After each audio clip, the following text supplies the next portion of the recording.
رسول میں کوئی ناراضگی نہیں ہوئی 25 سال تک. 25 سال جانے خدیجہ زندہ رہی.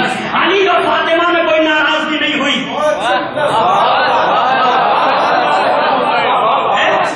کوئی ناراضگی نہیں ہوگی. امہات المومنین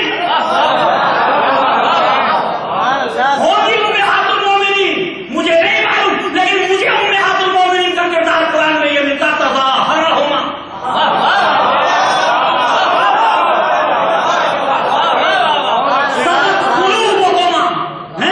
تمہارے دل یہ ہو گئے اور جس کا دل نبی سے گہرا ہو گیا ہو.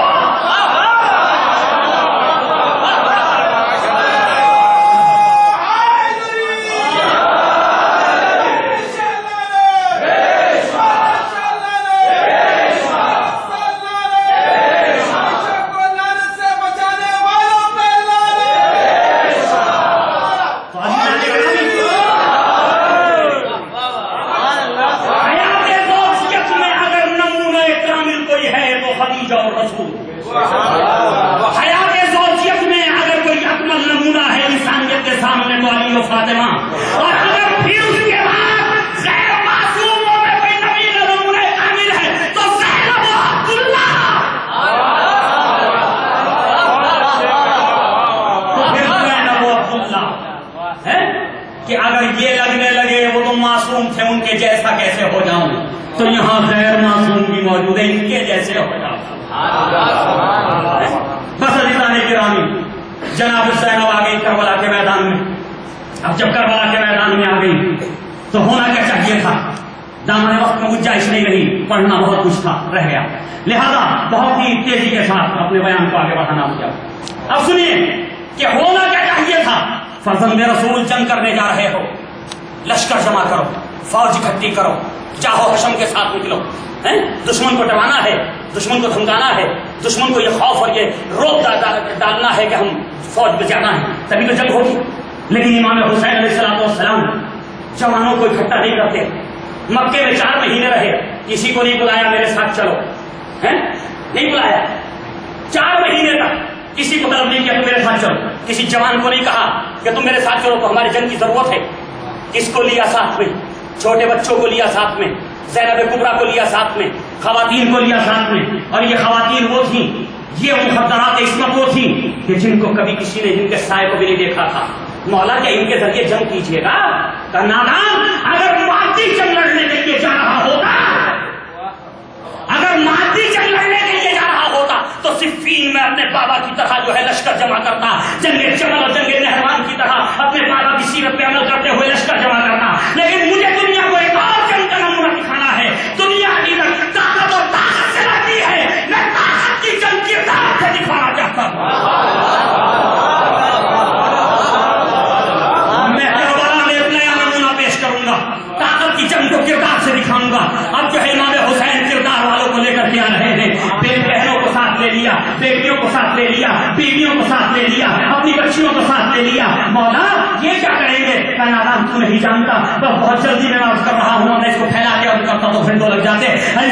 غور کیجیے گا، آج ہم اور آپ جس زندگی میں جس زمانے میں زندگی گزار رہے ہیں، آپ اس زمانے میں میڈیا کی اہمیت کو سمجھتے ہیں؟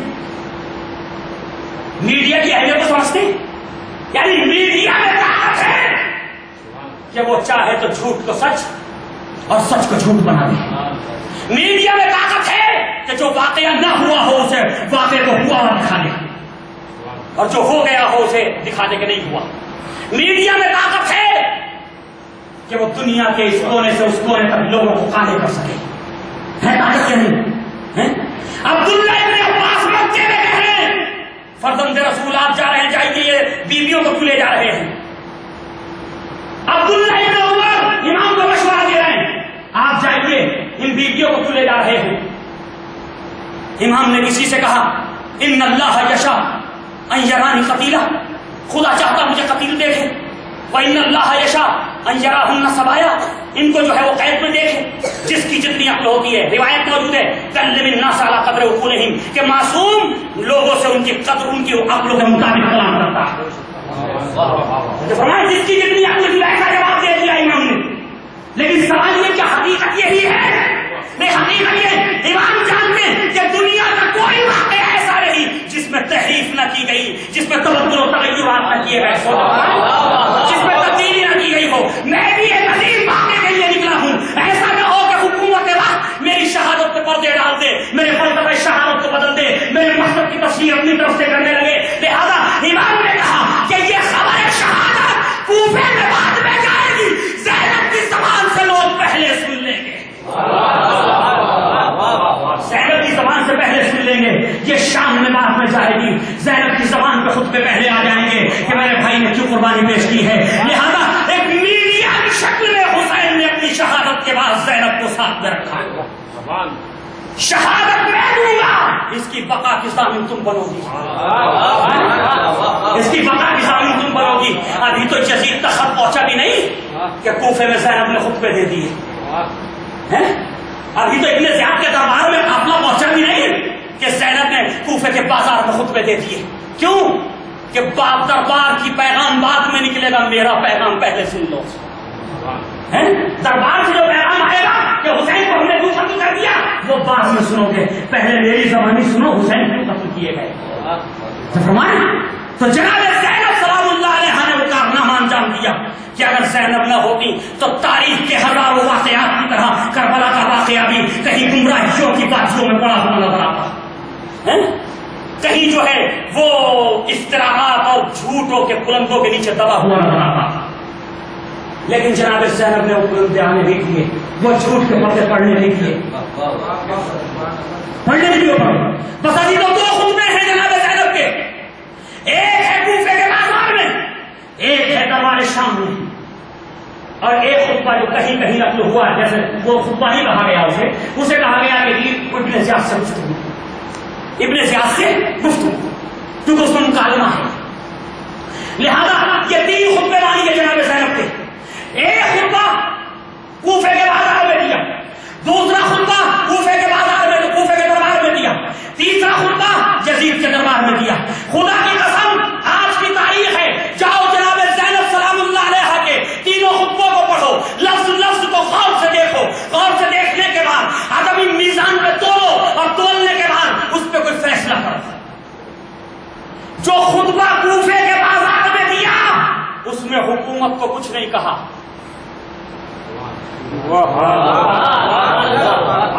جو کوفے کے بازار میں دیا اس میں حکومت کو کچھ نہیں کہا، ساری ذمہ داری اہل کوفہ میں ڈالی. جو ابن زیاد کے سامنے دیا اس میں اہل کوفہ کو کچھ نہیں کہا، ساری ذمہ داری ابن زیاد پہ ڈالی.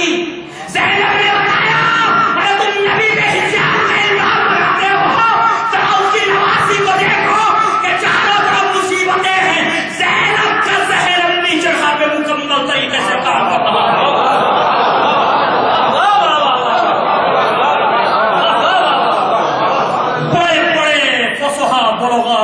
نے جناب زینب کے خطبے کو اپنی کتابوں میں چڑھا دی، جیسے البیان والتبیین جاہز نے، اور اس کے علاوہ ابن تیفور نے بلاغت النساء اس کے اندر اس خطبے کو چڑھا دی. لیکن اتنی ہمت نہ ہو سکی کہ یہ کہہ سکتا کہ زینب کبریٰ اس لفظ کی جگہ اگر یہ لفظ کہتی تو معنی زیادہ بہتر ہو جاتے، کہ معنی زیادہ بہتر ہوتے اگر اس لفظ کو کہتی. خدا کی قسم یہ میرے جیسی خطابت نہیں کہ تیاری کے بعد آیا ہوں، میری جیسی خطابت نہیں کہ سننے والے اپنے ہیں، سننے والے مجھے تشویق دلا رہے ہیں. تو جو فرمایا وہ خطابت ایسی تھی جو دشمنوں میں کی جا رہی تھی، تیاری کے ساتھ نہیں تھی، پھر وہی بولا جا رہا تھا. فرمایا شاید اسی لیے ان خطبوں کو سن کر کے ایک بڑا حسین جنگلی نے کہہ دیا کہ یہ جو بیوی ہو رہی ہے یہ زبان اس کی ہے، لہجہ علی کا ہے، یہ زبان اس کی ہے، لہجہ علی کا ہے. اور میں کہوں گا علی، خدا نے اسی لیے اس کا نام بھی زینب رکھا تھا کہ جب فصاحت و بلاغت علی پہ حرف آنے لگے اور لوگ کہنے لگے کہ یہ رضی اللہ رضی نے جمع کر دیے، اپنی طرف سے بنا کے پیش کر دیے، تو انہیں زینب کے خطبے وہ زینب کے خطبوں کو دیکھ کے پہچانے کہ جس کی بیٹی اتنی پھنسی و پلید ہے اس کا باپ کیسا پھنسی و پلید ہوگا، اس کا باپ کیسا پھنسی و پلید ہوگا. عزیزان گرامی، زینب کبریٰ اسیری کے عالم میں ایک جلوس نکلا کربلا کے میدان سے 11 محرم لاشعوری طور پر جلوس نکلا، فتح کا جلوس، شادیاں بجاتا ہوا، اپنی فتح کا اعلان کرتا ہوا، اہل بیت کی شکست کا اعلان کرتا ہوا، شہروں شہروں سے گزار کے جسموں کو لے جانے لگے۔ سامنے ناقص میں سوچ رہے تھے ہم جیت گئے، یہ ہار گئے، تو فرمایا ہم جیت گئے، یہ ہار گئے۔ لیکن جیسے ہی منزل مقصود تک پہنچا، جیسے ہی منزل مقصود تک پہنچا، اس بیوی کے لبا ہوئے، خطبہ پڑھا، خطبے کا پڑھنا تھا، یزید کو پتا چلا ارے ہم نہیں جیتے بلکہ یہ جیت گئے، ہم ہار گئے، یہ جیت گئے، ہم ہار گئے۔ تو لاشعوری طور پر جلوس نکلا تھا، شام میں داخل ہوا۔ اسرائیل کی بنو امیہ چاہتے تھے کہ اسلام کی شام ہو جائے۔ زینب نے کہا اگر اسی شام سے میرے خطبے کے بعد اسلام کا اجالا نہ گزارتا ہوا تو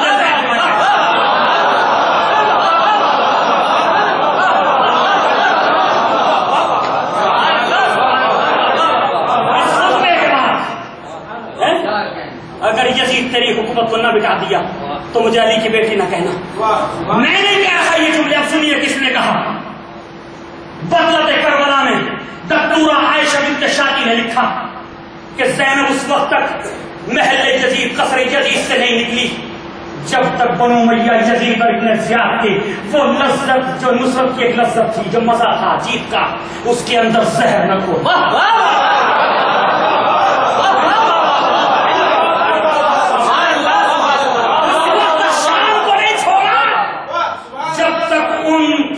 کے اندر زہر کا کھول دیا جو لذت نصرت میں کیے جا رہے تھے۔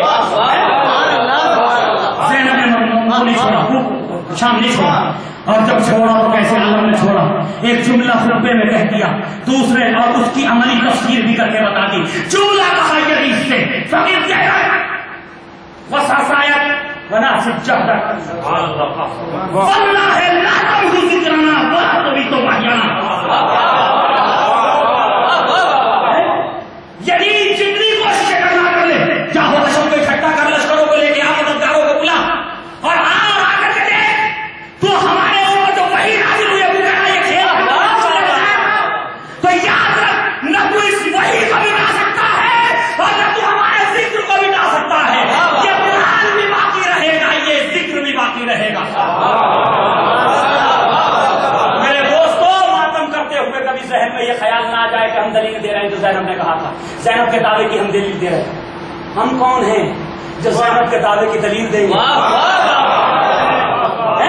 ہم کون ہیں جو زینب کے دعوے کی دلیل بنیں گے، جو زینب کے دعوے کی دلیل دیں گے؟ کیوں؟ اس لیے کہ جس نے 4 دن پہلے دعویٰ کیا تھا، اس نے 4 دن کے بعد ایک مکان خالی کرا دیا۔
یزید نے بھی تسلیم کر لیا بدعت نہیں ہے، تو جو فرمایا بدعت نہیں ہے، تو ازاری گرامی آپ جو بدعت کہہ رہے ہیں کس کا؟ تو آپ یزید کے بھی بات ہیں۔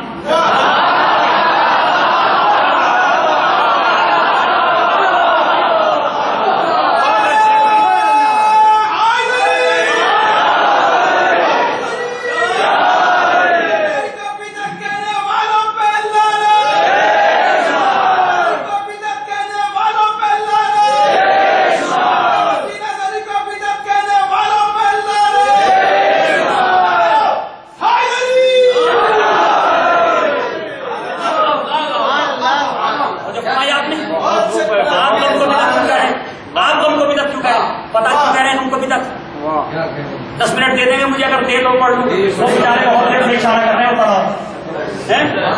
کیوں کہہ رہے ہیں بدعت؟ سوال ہے بدعت کیوں کہہ رہے ہیں؟ غم کو بدعت کیوں کہہ رہے ہیں؟ 9 روز نیو سال پہ دنیا بھر کے اندر جو ہے وہ شراب خوری کے ساتھ، فحاشی کے ساتھ، زنا کے ساتھ، ریپ کی کیسز کے ساتھ ہیں جشن منائے جاتے ہیں. ہوتے یا نہیں؟ کوئی فتویٰ آیا مسلمانوں کا بدعت ہے؟ نبی کے زمانے میں ہوتا تھا یہ؟ سارے مسلمان منا رہے ہیں. داڑھی رکھے ہوئے آج تو نیو ایئر ہے.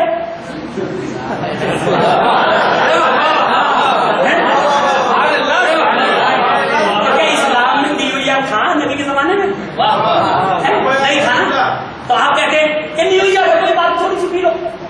اگر تم نیو ایئر میں پیتے ہو تمہارا حاکم ہمیشہ پیا کرتا تھا.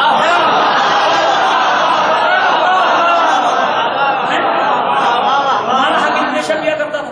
تو کہیں نہ کہیں تو سیرت پر عمل کرنا پڑے گا ورنہ سیرت تشنہ عمل رہ جائے گی.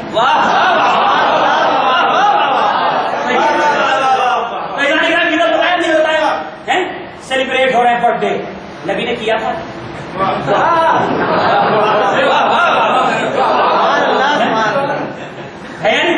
میرج وہ کیا کہتے ہیں یونیورسٹی اینیورسری ہو رہی میرج اینیورسری ہو رہی. بڑی بات ہے بڑی بات ہے بھائی بڑی بات ہے. صحیح ہے نا؟ ارے لوگ جمع مسلمان میرے بیٹے ڈالی رکھے ہوئے کیوں آئے ملا جی کیوں آئے؟ نہیں کوئی بات نہیں. تو ہو کوئی دنیا گئے ہو. اچھا دنیا کی وجہ سے آ گئے دین کی وجہ سے نہیں آ سکتے. نبی کا جشن ہو رہا اس میں نہیں آ سکتے. میلاد النبی میں نہیں آ سکتے. وہ بدعت ہے. صحیح ہے نا؟ تو جتنی بھی لذت کی چیزیں ہیں وہ سب صحیح ہیں. تو بدعت کیوں کہا ان کو؟ ایسا نہیں بدعت اس لیے کہا کہ آپ میں آپ کو مثال دیں. آپ یہاں سے گزر کے نسلے سے ایک بھائی کو کھڑا ہوا ہنستا, کبھی ادھر دیکھتا پیسہ لگاتا, کبھی ادھر دیکھتا پیسہ لگاتا, کبھی اوپر دیکھتا ہو. صحیح. تو آپ مجھے بتائیے کہ آپ کو کوئی خوف طبی اعتبار سے خوف ہوگا یا نہیں؟ ہوگا. خوف تاریخ ہو جائے گا. یعنی اس کے سامنے سے گزروں گا کہیں تماچا نہ مار کے, کہیں بے عزتی نہ کر دے, ہے یا نہیں؟ کہیں ایسا نہ ڈھیلا مارتے, پتھر مارتے, گالی دے دے. کیوں؟ دماغ کھو چکا. صحیح ہے. دماغی توازن صحیح نہیں ہے اس کا. ہنسنا دلیل ہے کہ دماغی توازن یعنی بغیر وجہ کے ہنسنا دماغی توازن صحیح نہ ہونے کی دلیل ہے. لہٰذا جلدی سے گزر جائے گا آدمی. اب جلدی سے گزر رہا ہے, گزرا جلدی سے, ہے نا؟ تو کیا سمجھا یہ پاگل ہے. تو ہنسنے والی پارٹیوں کو ہم بھی یہی کہتے ہیں. فطرت انسانی کا قانون یہ ہے کہ ہنسنے والے کو بغیر وجہ کے ہنسے تو پاگل قرار دیتے ہیں. ہے یا نہیں؟ اچھا ایک شخص بغیر وجہ کے رو رہا ہو, کھڑا ہوا رو رہا, آپ مجھے بتائیے ڈریں گے آپ؟ خوف محسوس کریں گے؟ کوئی روب داری ہوگا؟ نہیں ہوگا. جتنا شدت اس کے رونے میں ہوگی اتنی تیزی سے اس کے قریب جائیں گے.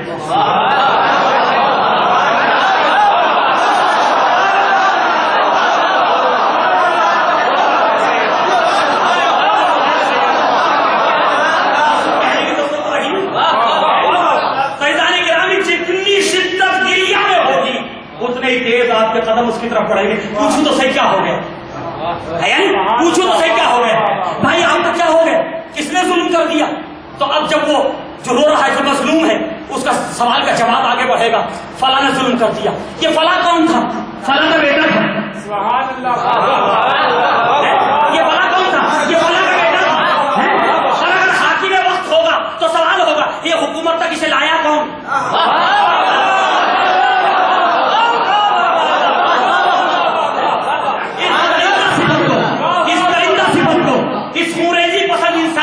اس دہشت گرد کو حکومت تک پہنچایا کس نے؟ تو جواب ملے گا فلاں نے. فلاں کو کس نے پہنچایا؟ فلاں نے. فلاں کو فلاں نے. تو پتا چلا یہ آنسو نہیں ہے, ظالموں کے نقاب نوچ رہے ہیں.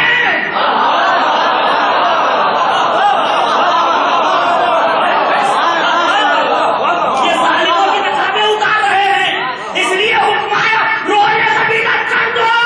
ابھی یزید کی بات ہے بہت آگے تک چلی جائے گی.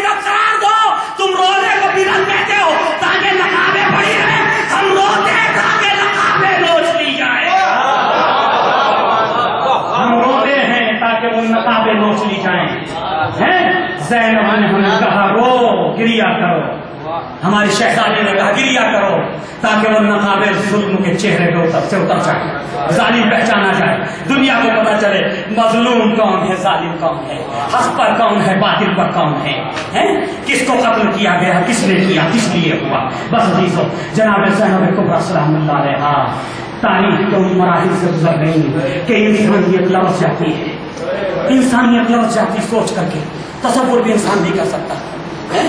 کبھی تنہائی میں بیٹھ کے سوچنا, مصیبت کو پڑھنا اور سننا بہت آسان, لیکن کبھی ان مراحل سے گزرنا بہت مشکل ہے, ان مراحل سے گزرنا بہت مشکل ہے. ذرا اس جوان سے پوچھو کہ پردیس میں جس کی بہن کے سر سے چادر چھین لی کہ یہ چادر چھیننے کی مصیبت کیا ہوتی ہے. کبھی اس جوان سے پوچھو کہ پردیس میں جس کا چچا مارا گیا ہو, پردیس میں جس کا جوان بھائی مارا گیا ہو, پردیس میں جو اپنے باپ کے لاشے کو پامال شدہ چھوڑ کر کے آیا ہو, کبھی اس سے پوچھو, اس سے سوال کرو. عزیزو, زینب کبریٰ ایک عجیب بات میں نے تاریخ کے اندر پڑھی کہ ایک انگریز مطالعہ کر رہا ہے کربلا کی تاریخ کا. میرے بھائی ذرا لائٹ جلا دو, لائٹ جلا, کوئی بات نہیں, مصیبت ہو جائے گی, ایسی لائٹ کے ساتھ ہو جائے گی, پڑھنے میں جو ہے دقت ہوگی. لہٰذا عزیزان گرامی مطالعہ کر رہا ہے, ہلکی لائٹ رکھو, مطالعہ کر رہا ہے. مطالعہ کرتے کرتے ایک مرتبہ اس نے دیکھا 2 محرم کو ایک قافلہ کربلا کے میدان میں آیا, 4 محرم سے پانی بند ہو گیا, 7 محرم سے خیموں میں پانی ختم ہو گیا, بچے آتش کی آوازیں بند کرنے لگے, فوجوں پہ فوجیں آنے لگی, اور ایک وقت اس کو بھی آیا شب عاشور کو. اس نے پڑھا, اس نے کہا یہ کل کیا ہوگا, یہ کل سب قتل کر دیے جائیں گے, اور یہ بیویاں تو قتل ہونے سے پہلے مر جائیں گی. عورت کی نفسیات ہے کہ وہ مصیبتوں میں زیادہ دیر ساتھ نہیں رک سکتی, لہٰذا یہ بچوں کی نفسیات ہے کہ وہ مصیبتوں میں زیادہ دیر ساتھ نہیں دیتے کہ یہ ان کے قتل ہونے سے پہلے مر جائیں گی. تاریخ کہتی پڑھتا رہا. اب جب پڑھتے ایک مرتبہ عصر عاشور پہ پڑھا تو اس نے دیکھا ایک بہن ہے, بھائی قتل ہو رہا ہے, ایک بہن ہے, بھائی قتل ہو رہا ہے. وہ 70 سالوں کے فاصلے پہ کھڑی ہوئی, بھائی کو قتل ہوتے ہوئے دیکھ رہی ہے, لیکن زندہ ہے. تعجب کرنے لگا یہ کیسے ہو گیا, میں کیا پڑھ رہا ہوں, میری آنکھیں ساتھ دے رہی ہیں یا نہیں. اس کے بعد کہتا 11 محرم آئی, میں نے دیکھا جنازے پامال پڑے ہوئے ہیں, ٹکڑے پڑے ہوئے ہیں, بیویاں ہیں کہ وہ قریب سے گزاری کر رہی ہیں, لیکن ابھی بھی زندہ ہے. ابھی تو کبھی آپ نے غور کیا, ارے وہ زینب کے باجائے شیخ ان کے شب عاشور میں رس کھا کے گر گئی کہ بھائی کا کل واقعہ قتل کیے جائیں گے, لیکن ہائے بھائی علی کی بیٹی بھائی کے جنازے کے قریب سے گزری تو خالی گزری نہیں, بھائی کے جنازے کے قریب بیٹھنے کے بعد آسمان کی طرف ہاتھوں کو بلند کیا, بلند کرنے کے بعد کہا اللہم تقبل منا ھذا القربان, میرے باپ کو اس قربانی کو مجھ سے قبول کر لے. اے علی کی لاڈلی لاکھوں سلام ہو تم پر, اے فاطمہ کی لخت جگر لاکھوں سلام ہو تم پر. ارے ایسے حالت میں کیسے آپ نے دعا فرما دی کہ آپ کی کا جگر تھا. اور جو سنو گے کوفے کی منزلیں طے کر لی, شام کی منزلیں طے کر لی, وہ ساری مصیبتیں آپ سنتے بھی رہتے, پڑھتے بھی رہتے ہیں, وہ تمام مصیبتیں اپنی جگہ. بس عزیزان گرامی وہ وقت بھی آیا کہ ایک مرتبہ یزید نے کہا کہ زینب کون ہے, زینب کون ہے. میں زینب سے گفتگو کرنا چاہتا ہوں. عزیزوں, ساتھ میں جو کنیزیں تھیں, ساتھ میں جو جناب زینب کی خاتیاں تھیں, ساتھ میں جو جناب زینب کی بھتیجیاں تھیں, ساتھ میں جو فسکا جیسی کمر خمیدہ خاتون موجود تھی.